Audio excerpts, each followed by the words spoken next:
நான் உங்க சுஜி. இன்னைக்கு சுஜிஸ் கிச்சன்ல என்ன ரெசிபின்னு பார்க்கலாமா? ரொம்பவே ஹெல்தியான சூப்பரான சுண்டல் ரெசிபியோட வந்திருக்கேங்க. நவராத்திரி ஸ்டார்ட் ஆகுது இல்லையா? அதனால தினம் ஒரு சுண்டல் ரெசிபி பார்க்கலாம். கருப்பு கொண்ட கடலை ஒரு 2 கப் எடுத்துட்டு முதல் நாள் இரவே ஊற வச்சிரலாம். நல்லா ஊறட்டும். காலையில எழுந்ததும் இந்த கொண்ட நம்ம பாத்திரத்துல அப்படியே கொஞ்சமா மஞ்சத்தூள் சேர்த்து வேக வச்சுக்கலாம். குக்கர்ல வைக்கிறதா இருந்தா ஒரு 3ல இருந்து 4 விசில் வேக வச்சு எடுத்துக்கலாம். நம்ம பாத்திரத்துல வேக வைக்கும்போது அதோடைய பதம் நமக்கு நல்லாவே தெரியும். கையில நசுக்கி பார்க்கும்போது வெந்துருச்சுன்னா இறக்கிரலாம். 2 டேபிள் ஸ்பூன் எண்ணெய் விட்டுக்கோங்க. கடுகு போட்டு தாளிச்சுக்கோங்க. உளுத்தம் பருப்பு, கடலைப்பருப்பு ஒரு டேபிள் ஸ்பூன் போட்டுக்கோங்க. கருவேப்பிலை போட்டுட்டு ஒரு 3 பச்சை மிளகாவை நறுக்கி சேர்த்துக்கோங்க.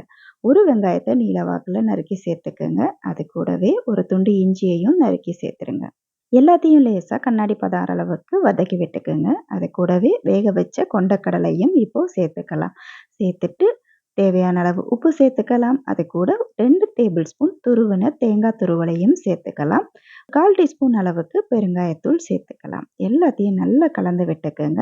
பாருங்க, மணக்க மணக்க நம்மளுடைய சுண்டல் ரெடி ஆயிடுச்சு.